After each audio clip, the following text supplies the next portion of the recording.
Boa noite. Eu sou o Delgado. Espero que eu fique mais delgado, né? Queridos, muito bom estar com vocês. Realmente foi algo do Espírito aí, para poder estar aqui hoje à noite. E eu fiquei sabendo que ia pregar ontem. Mas o Senhor sabia. E Ele já tinha colocado uma palavra no meu coração sem eu saber que ia trazer a palavra aqui hoje. Durante a semana, no meu devocional, eu pude ouvir um pouco, da voz do Senhor falando para mim. E eu quero dizer para vocês, antes de eu começar oficialmente aqui a nossa palavra, eu quero dizer para vocês algo importante. Em outra ocasião, eu já falei isso para vocês, acho que foi no tempo da enchente, que a gente estava organizando as equipes e tal, e eu me lembro que eu falei algo parecido com isso que eu vou falar hoje. Mas eu quero dizer, em primeiro lugar, obrigado, André, pelo convite. Eu sei que foi o Espírito que marcou, mas obrigado por Deus usar a tua vida para estar aqui. E eu quero também falar uma palavra para ti, meu irmão. Quando eu falei para um pastor da minha juventude que eu queria fazer seminário de teologia e Deus estava me chamando para o ministério, e eu perguntei para ele como era a vida do ministério, ele disse para mim que era sem amigos e era uma vida solitária. E não é isso que eu tenho experimentado. Eu tenho experimentado a graça do Senhor, a bênção de muitos amigos, de muitas pessoas ao meu lado. E eu tenho a alegria no Senhor que tu, Michele, tua família, vocês estão conosco ao nosso lado. Então, obrigado, tá? Amo vocês. André é um pastorzão, amo ser ministrado por ele, muitas vezes já fui ministrado por ele também. Mas voltando aqui, eu queria dizer para vocês algo importante. Quando eu penso no Levi, eu penso que o Levi tem tudo a ver com uma definição chamada vanguarda. Já ouviu falar essa palavra, vanguarda? O que é vanguarda? Vanguarda, segundo o dicionário, pode se chamar assim, a parcela mais consciente e combativa. Olha que palavra. Então, a parcela mais consciente e combativa ou de ideias mais avançadas de qualquer grupo social. Por extensão, é um grupo de indivíduos que, por seus conhecimentos ou por sua tendência natural, exerce papel de precursor ou de pioneiro em determinado movimento. Por que eu estou dizendo que vocês são vanguarda? Estou dizendo que vocês são vanguarda porque essa ideia de um grupo consciente e mais combativo, combativo no sentido de espírito de combate, de ânimo, no espírito de determinação, no espírito de que quando é dada uma missão, acende duas chamas, uma em cada olho, e vocês partem para a guerra. É isso que eu penso quando eu penso no Levi. Mas não é porque o André é meu irmão, meu amigo, e eu estou falando isso. Eu estou falando isso porque eu já fui jovem na idade de vocês. Hoje eu tenho 49 anos, esse ano eu faço 50, gente. Espero que eu chegue aos 50 mais delgado. Esse ano eu faço 50 e eu quero dizer para vocês que ver vocês aqui dá muito ânimo mesmo.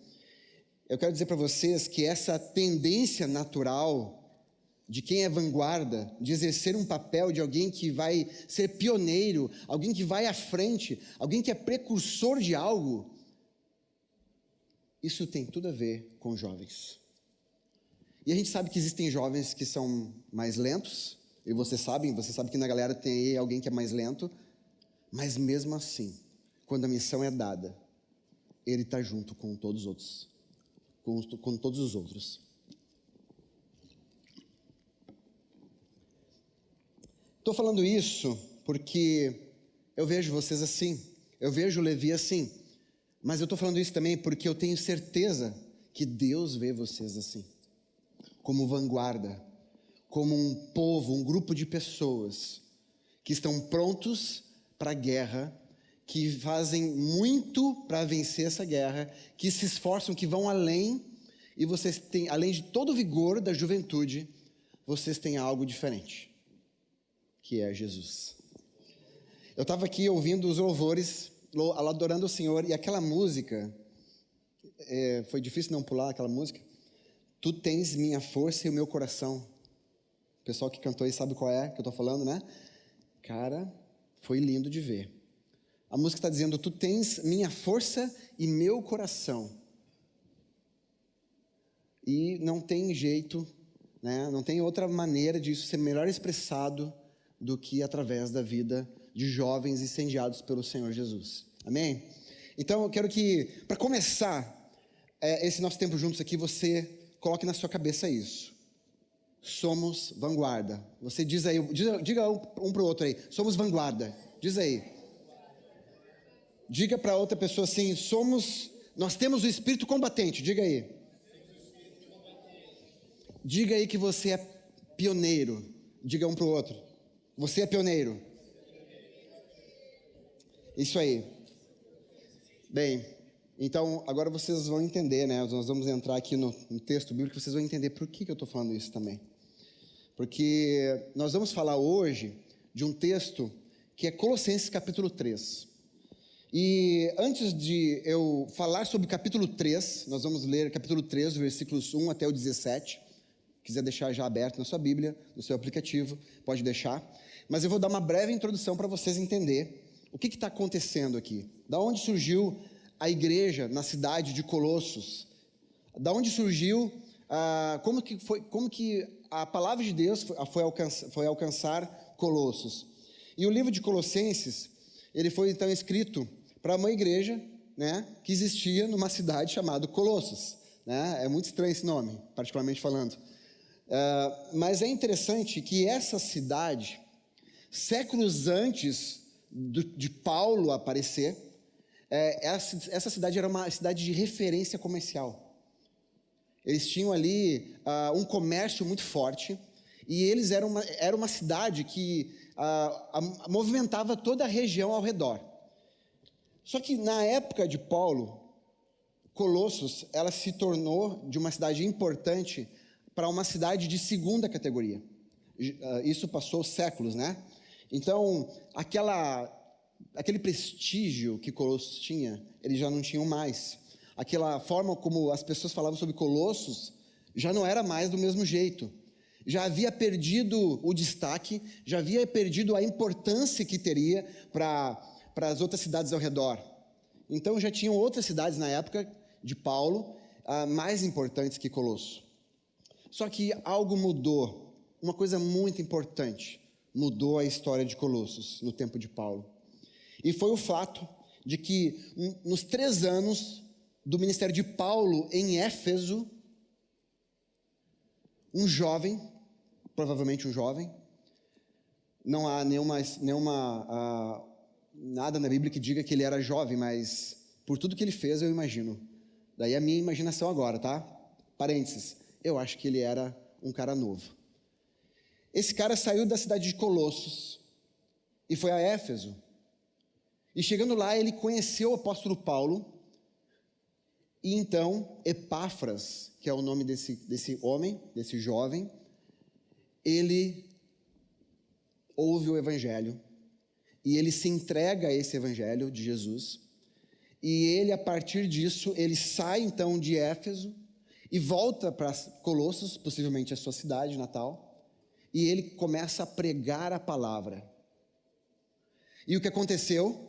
O que aconteceu é que surgiu uma igreja em Colossos, a partir de uma única pessoa, que ouviu o evangelho e entendeu o que aquilo significava. Quando ele volta para Colossos, ele começa a pregar o evangelho, uma igreja lá se estabelece. E como nós sabemos, quando toda a igreja surge também os ataques. Quando todo o ministério surgem os ataques. Eu imagino as batalhas que não foram antes daquele retiro, recentemente, que todos participaram, né, do retiro do Vox. Imagina as batalhas espirituais que cada um de vocês, daqueles que foram participar. Ontem foi o primeiro encontro do meu grupo de Freedom, e gente, teve batalha espiritual. Né? O computador que nunca tinha travado, travou, e daí não queria reiniciar, tive que forçar a reinicialização dele. coisas do tipo, sabe? Então a gente tem que ficar atento a isso. Mas o que acontece então aqui é que aquele jovem, então, ele fala de Jesus, a igreja surge na cidade de Colossos, e o resultado disso é a carta de Paulo aos Colossenses. Mas em que contexto essa carta foi escrita? Bem, como eu disse, toda igreja passa por uma batalha, passa por um ataque, e esses ataques são heresias que são pregadas contra o ensino de Paulo, que na verdade é o ensino sobre Jesus Cristo.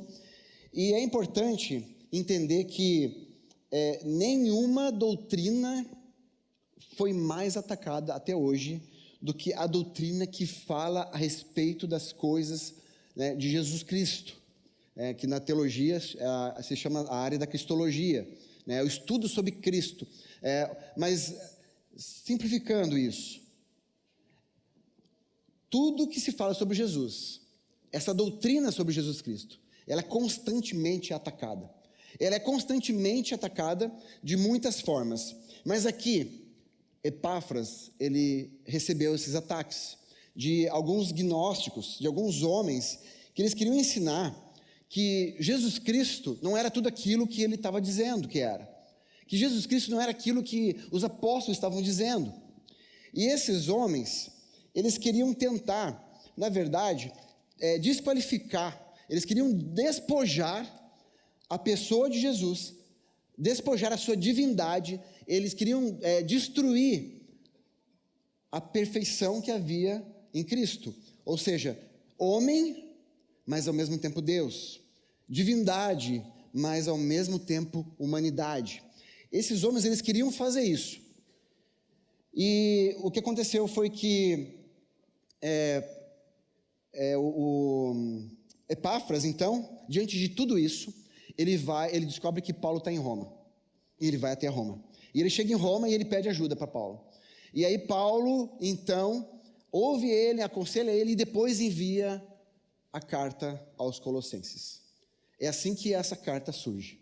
Em meio ao surgimento de uma nova igreja, em meio a novas pessoas entregando a vida para Jesus, em meio a algo especial acontecendo na vida das famílias daquela cidade, é assim que surge a carta aos Colossenses. E nessa carta, Paulo, ele rejeita aquela falsa solução que os gnósticos, eles afirmavam a respeito de ter uma vida santa. Porque eles diziam que para ter uma vida santa, era preciso muitos sacrifícios. E que eles falavam, inclusive, que a cura material, a cura do corpo, né, ela não tinha nada a ver com algo espiritual. Eles não acreditavam nisso e eles, inclusive, acreditavam que poderia, sim, maltratar o corpo e dessa forma, então, a alma seria curada. Entende? Então, eles estavam, de alguma forma, ou melhor, de muitas formas, tentando destruir com aquilo que representa, com quem é Jesus, com quem ele representa, com o nosso Senhor, que ele é a cura, que ele é a resposta, que ele é a salvação. Então, era isso que estava acontecendo. E aí, Paulo escreve capítulo 1 e capítulo 2 de Colossenses para tentar explicar para eles, para aquela igreja, né, deixar muito claro como é um discípulo de Jesus, como vive alguém que ama o Senhor. E Paulo, ele mostra que existe uma conexão muito estreita entre o que nós cremos e o que nós praticamos. Não pode haver, segundo Paulo, segundo o que ele fala ali, uma distância entre a fé e a prática.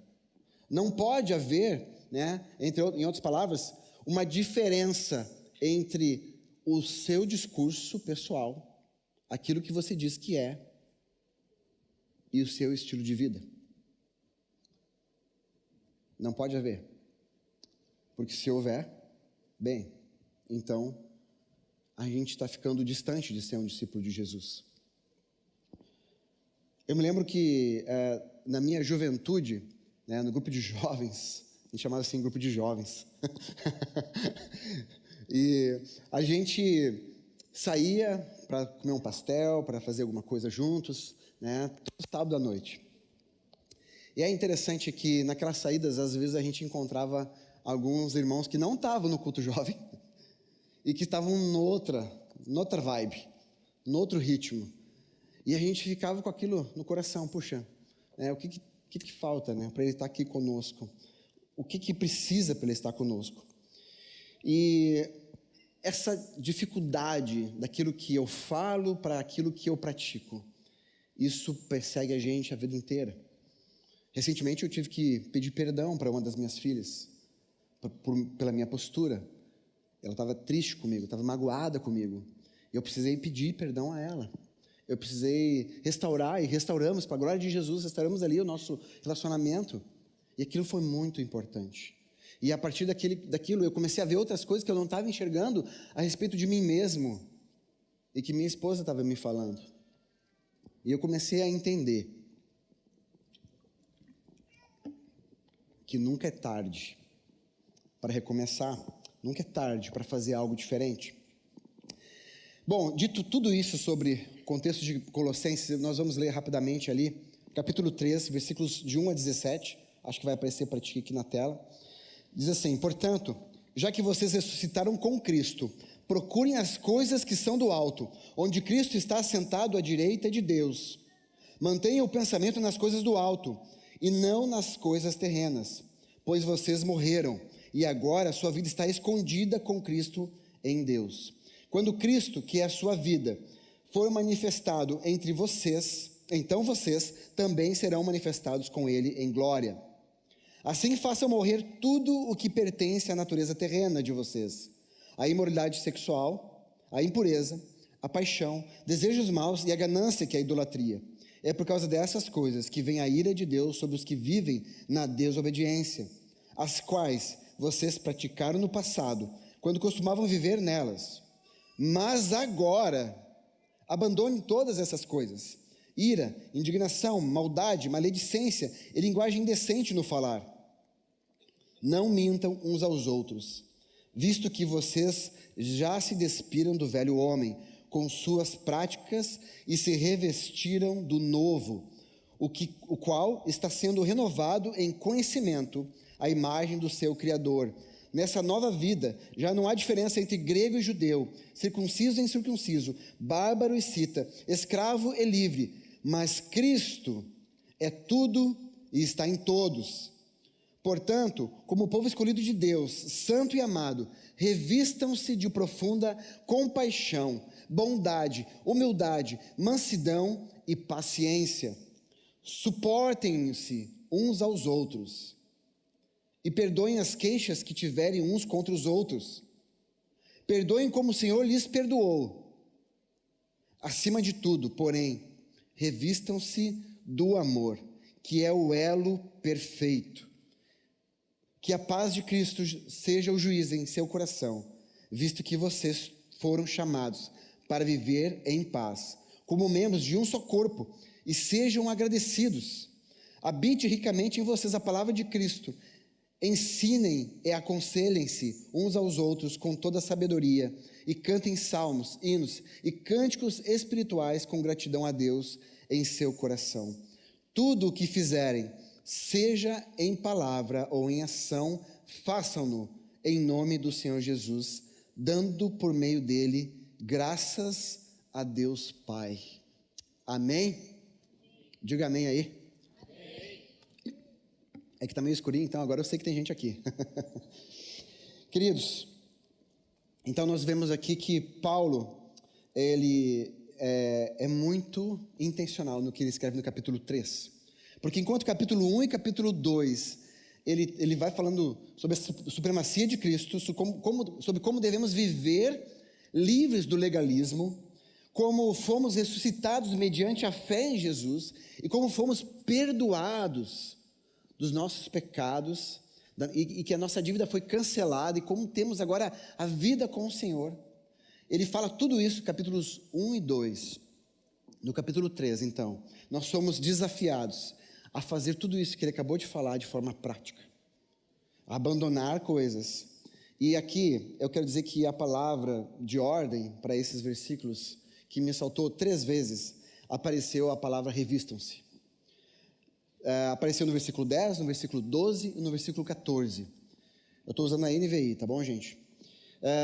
E quando fala sobre revestir-se, logo a gente pensa, bom, revestir-se, novo revestimento, talvez uma nova roupa, né? Uma nova roupa faz todo sentido.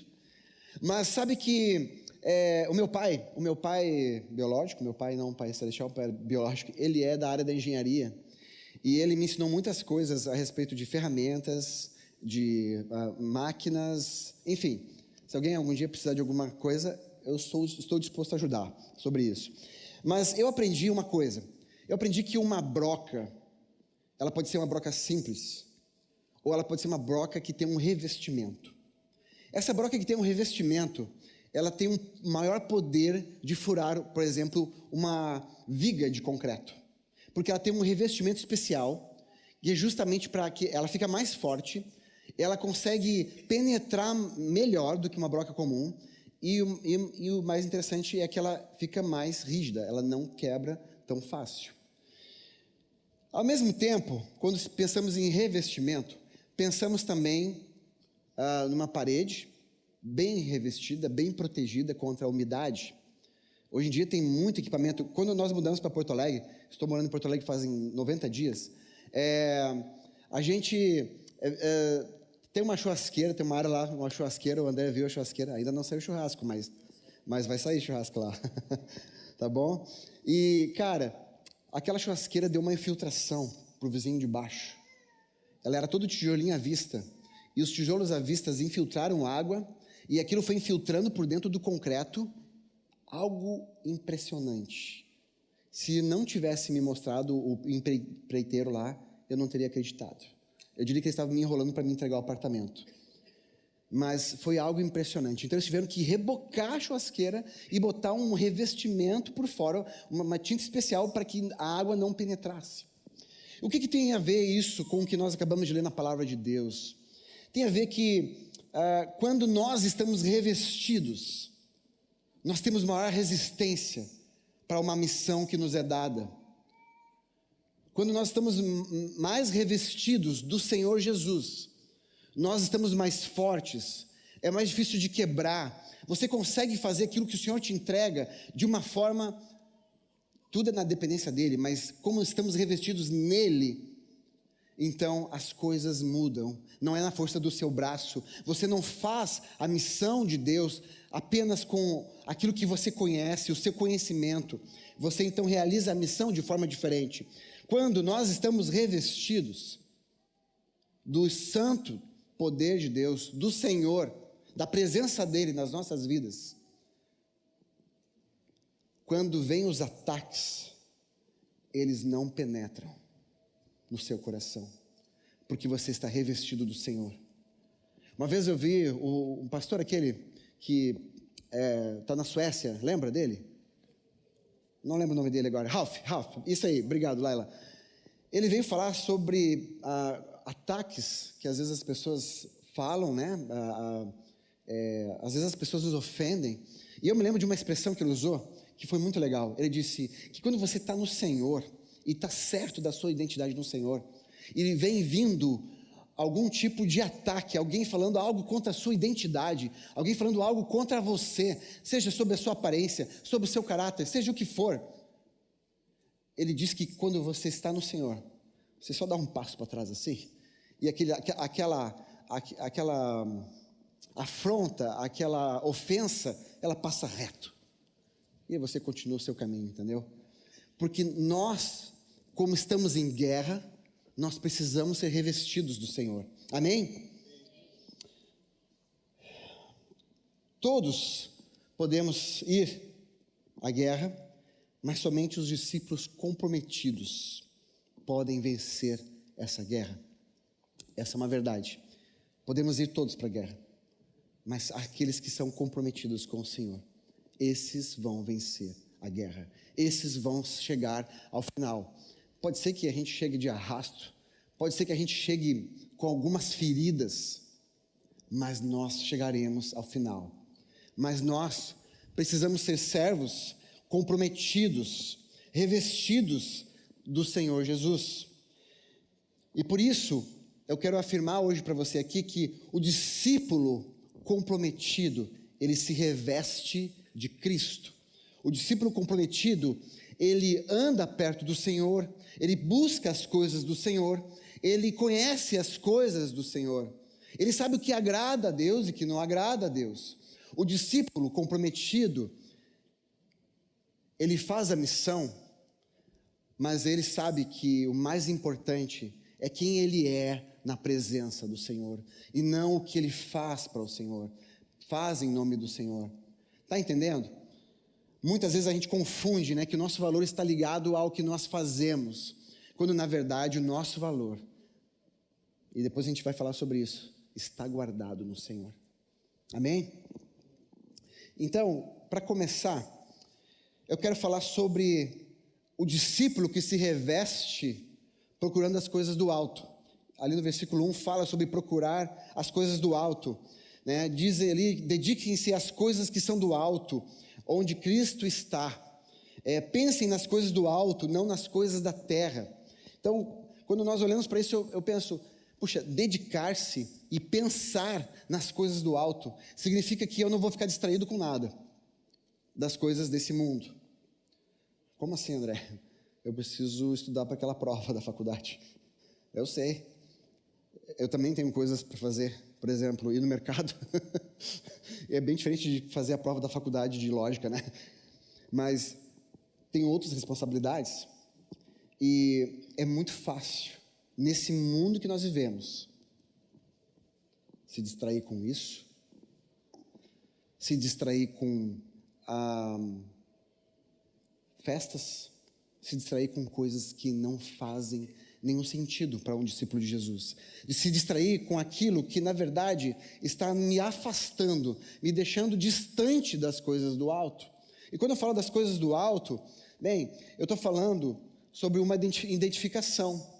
Aqui Paulo, ele está dizendo com a palavra dele que os discípulos comprometidos, eles têm uma identificação com Cristo. E quando nós temos uma identificação com Jesus, nós nos identificamos com os assuntos do reino, com os assuntos do alto. Nós nos identificamos com aquilo que é importante para que a nossa mente e o nosso pensamento fique voltado não para as coisas da terra, desse mundo, mas para o alto. E nós temos que equilibrar tudo isso na balança, porque eu tenho trabalho, eu tenho compromisso, eu tenho treinamento de trabalho, eu tenho aquela prova da faculdade que eu vou ter que fazer, porque eu perdi a primeira ou porque eu fui mal na primeira. Eu tenho muitos compromissos. E os meus compromissos, eles me consomem todos os dias, eles levam o meu tempo, eles levam o meu amor, eles sugam a minha paixão. Se nós não equilibrarmos isso, nós não vamos conseguir. Nós vamos perder o foco. Nós vamos nos empolgar com todo o dinheiro que eu posso ter. Não é errado você fazer a faculdade, o seu mestrado, o seu doutorado e MIT, né? É uma coisa assim, né? Esse é o nome do negócio, sei lá. Tem tantas outras capacitações. Não é isso. Não é que você não pode viver isso. Você deve viver isso, se Deus está te chamando para viver isso. Mas Deus está no centro. É Ele que guia você. É Ele que aponta o caminho para você. É Ele que te mostra aonde você deve ir. Quando Paulo fala sobre procurar as coisas do alto, né, essa identificação, nós podemos olhar ela de 3 formas. A primeira forma é que nós morremos em Cristo. Tá certo? Você concorda comigo? Bom, Jesus veio e morreu no meu lugar. E quando Ele fez isso, Ele me substituiu, né? Porque era para mim estar naquela cruz.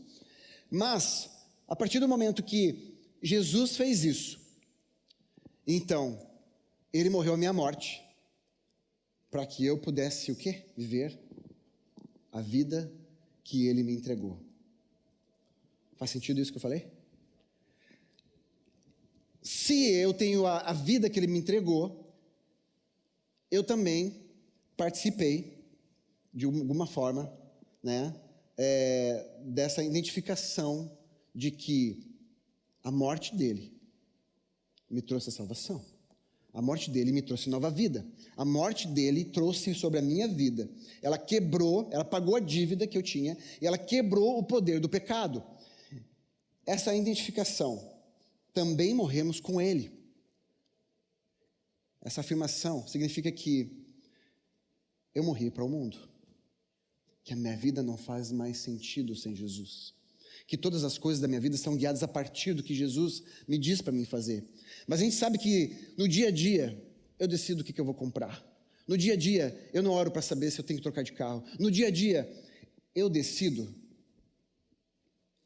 que vou sair desse telefone para aquele telefone. Eu não oro a respeito. Pequenas decisões que impactam a sua vida financeira. Mas o problema é que depois piora. Porque então eu decido com quem eu vou casar. Não é o Senhor. Eu decido da forma que eu vou casar. Eu decido como que vão ser todas as outras coisas que têm a ver com o resto da minha vida aqui nessa terra. E eu esqueço do Senhor.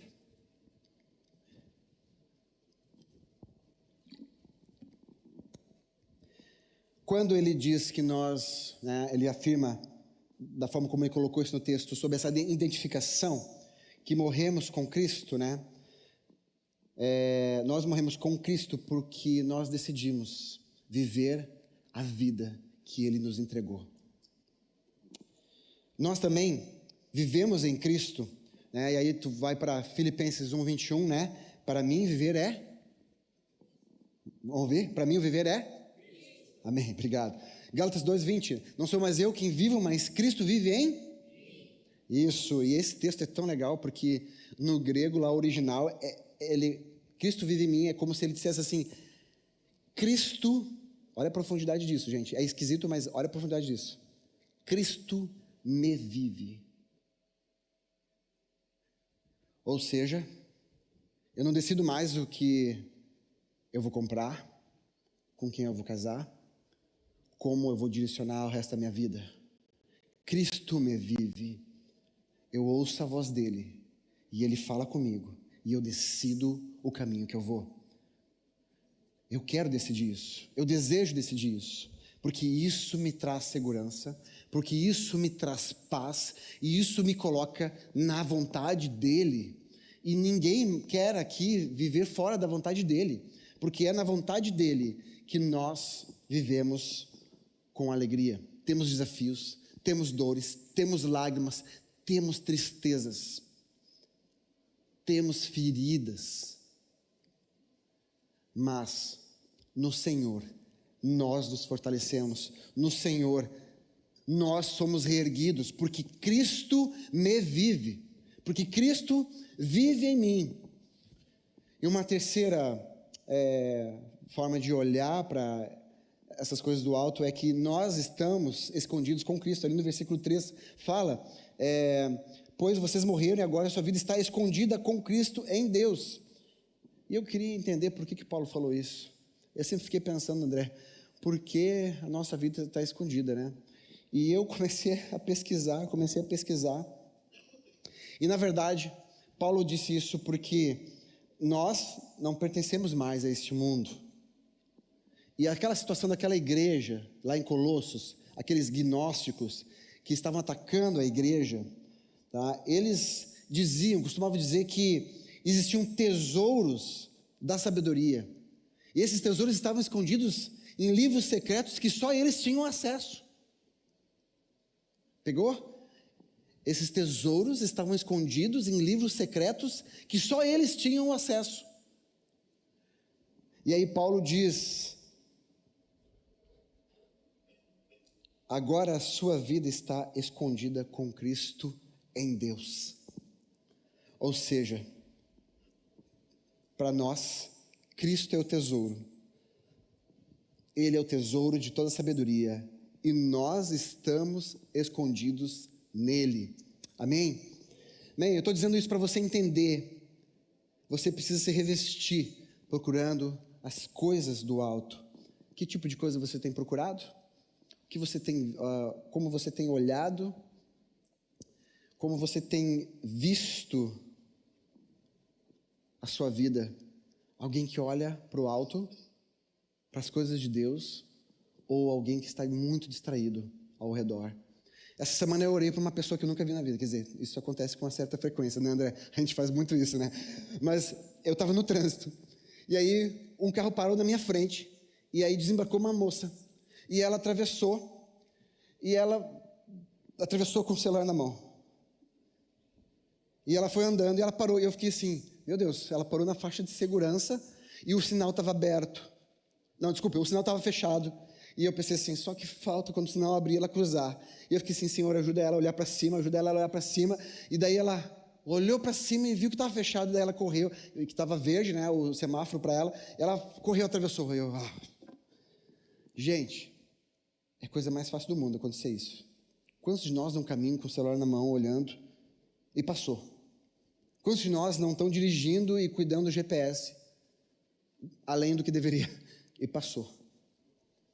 É comum baixar a cabeça e se distrair com esse mundo.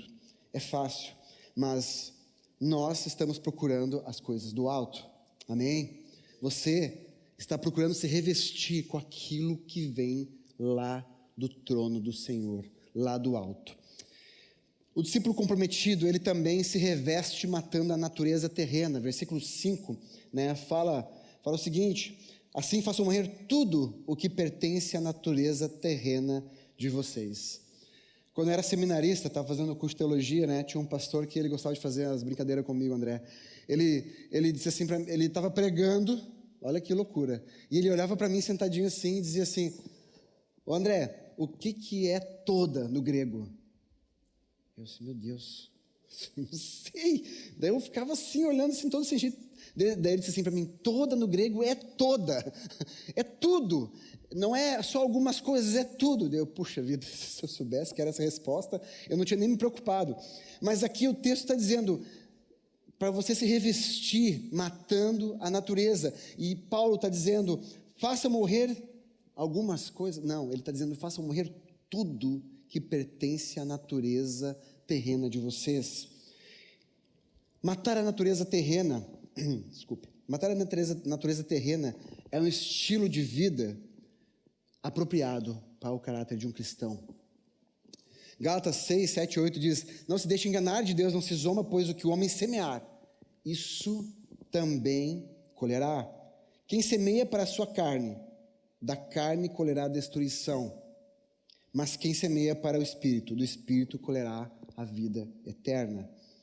Então nós devemos andar, na verdade, diante disso que eu estou falando aqui, se revestir matando a natureza terrena, nós devemos andar como alguém que anda com a certidão de óbito no bolso. A certidão de óbito da nossa natureza terrena.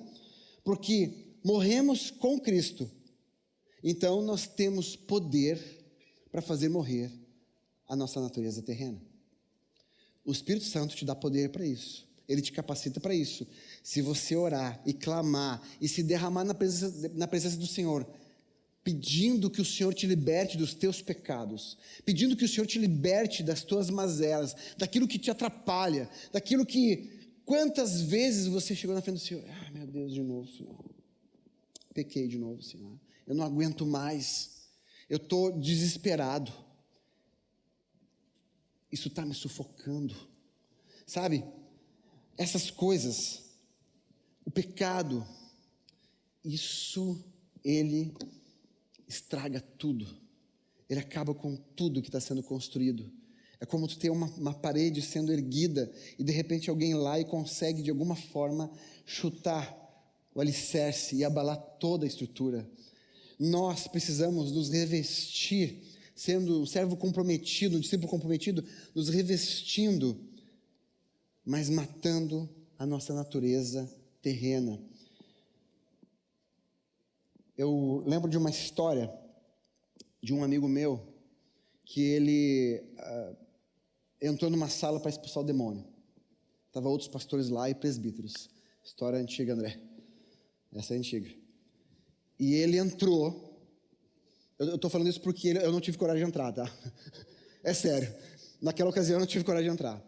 Ele entrou e daí deu 3 minutos e ele saiu.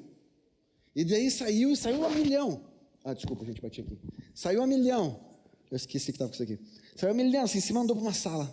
E daí eu fiquei olhando, daí tinha outro líder da igreja que ficou olhando assim para mim, né? Daqui a pouco ele volta e entra de novo na sala. O que aconteceu? Ele estava expulsando um demônio e ele tinha, junto com outros pastores e líderes, ele tinha um pecado não confessado. E o demônio jogou na cara dele o pecado não confessado dele. E aí ele saiu dali e foi pedir perdão para Deus. No meio do caminho encontrou um outro líder, confessou e voltou para lá. E disse, agora tu não tem nada para me acusar. Agora a guerra vai ser outra. Sabe, eu estou falando essa história porque muitas vezes nós estamos despreparados. Nós não matamos a nossa natureza terrena. Nós deixamos que os nossos pecados, eles vão nos absorvendo aos poucos, eles vão se erguendo aos poucos, e quando a gente percebe, é tarde. Para algumas coisas é tarde. Para se arrepender nunca é tarde, mas eu quero dizer que é melhor confessar a tentação do que confessar o pecado. Vocês já devem ter ouvido isso muitas vezes aqui. Então a gente precisa se cercar. Nós temos amigos aqui. O versículo 5, olha o versículo 5 ali, diz assim, para que a gente abandone a imoralidade sexual, a impureza, a paixão, os desejos maus, a ganância, que é a idolatria. E depois no versículo 8, abandone essas coisas: ira, indignação, maldade, maledicência e linguagem indecente no falar. A gente precisa lutar contra isso. Nós precisamos lembrar que nós, já morremos. Quando vier um convite para você, ou quando alguém contar uma piada que você não deveria ouvir, ou quando alguém mandar um vídeo para você, você não abre, você apaga. Se a pessoa disser assim, tu não vai na festa, tu não viu meu vídeo. Não vi, porque eu já morri. Eu já morri para essas coisas. Eu estou vivo para outras. A minha vida foi restaurada, foi renovada para viver outras coisas. Eu quero ver o poder de Deus se manifestar nessa cidade. Eu quero ver os jovens dessa cidade se dobrar ao Senhor Jesus.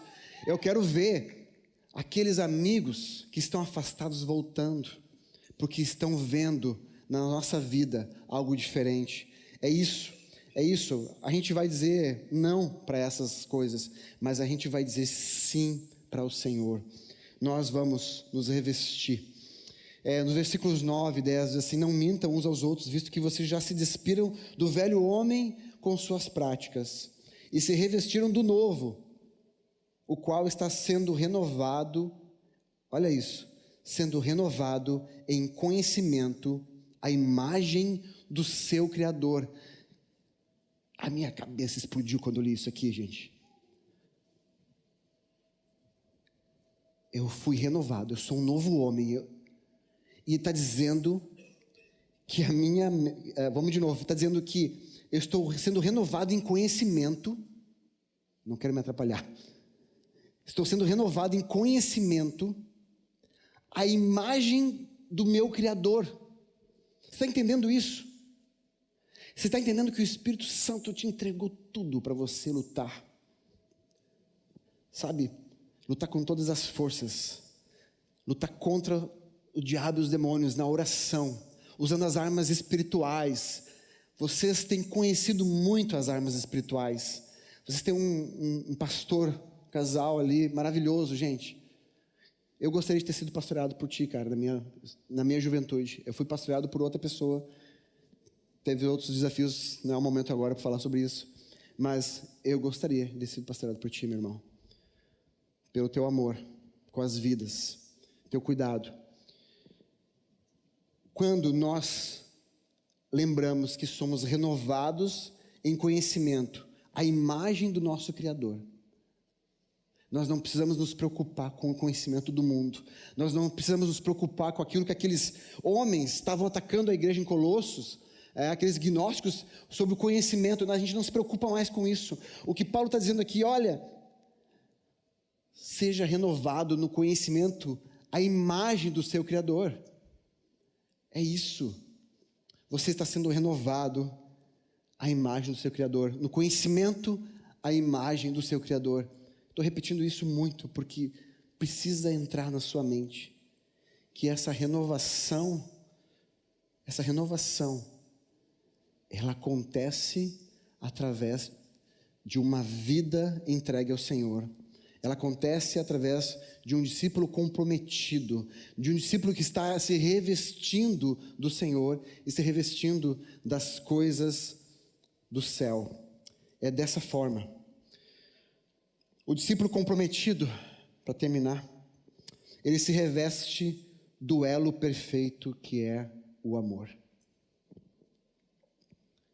Vira para quem está do seu lado e diga: o elo perfeito é o amor. Ali diz assim: portanto, como povo escolhido de Deus, versículo 12, santo e amado, revistam-se de profunda compaixão, bondade, humildade, mansidão e paciência. Suportem-se. Aqui no suportar não é isso. Suportar é dar apoio. Suportar é levar o irmão que está, sabe, a pessoa que está mancando, que precisa de ajuda, é ajudar ele, é ter o ombro servir de apoio para ele, ou para tua irmã. É isso que é suportar. Então, suportem-se uns aos outros e perdoem as queixas que tiverem uns contra os outros. Perdoem como o Senhor lhes perdoou. O discípulo comprometido, ele se reveste do elo perfeito. E esse elo perfeito é o amor. João capítulo 4, versículo 16 a 21 diz assim: assim conhecemos o amor que Deus tem por nós e confiamos nesse amor. Deus é amor. Todo aquele que permanece no amor permanece em Deus e Deus nele. Dessa forma, o amor está aperfeiçoado entre nós, para que no dia do juízo tenhamos confiança, porque neste mundo somos como ele. No amor não há medo, pelo contrário, o perfeito amor expulsa o medo, porque o medo supõe castigo. Aquele que tem medo não está aperfeiçoado no amor. Nós amamos, porque ele nos amou primeiro. Se alguém afirmar: eu amo a Deus, mas odiar seu irmão, é mentiroso, pois quem não ama seu irmão a quem vê, não pode amar a Deus a quem não vê. Ele nos deu este mandamento: quem ama, ama a Deus, e ame também seu irmão. Esse texto da primeira carta de João, ele nos fala sobre o amor. Tem outros textos. Você pega 1 Coríntios 13, vai falar sobre o amor, que ele tudo suporta, tudo crê, tudo espera. Tem outros textos, você vai encontrar muitos textos falando sobre o que é amor. O que é amor de verdade? O amor pode todas as coisas. Esse elo perfeito que é o amor, ele é para que você seja completo. É o revestimento final que precisa. Você precisa procurar as coisas do alto, você precisa matar a sua natureza terrena e você precisa se revestir do elo perfeito que é o amor. Muitas vezes, na minha juventude, na minha vida adulta, eu não estava revestido, André. Eu não estava preparado para as guerras, para as batalhas, para as dores, para as lágrimas, para as alegrias. Eu não estava revestido, eu não estava preparado, eu não estava olhando para as coisas do alto, eu não estava olhando para as coisas que agradavam meu Deus, eu não estava olhando para nada além de mim mesmo. E o preço disso é a queda. O preço disso foi a distância. O preço disso foi algo que me deixou angustiado.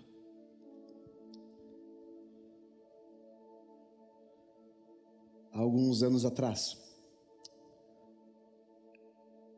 eu fui pego pela minha esposa acessando pornografia. Isso foi em 2010.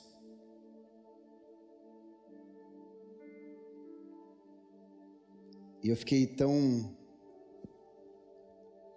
por um lado, aliviado, porque finalmente eu poderia falar com alguém.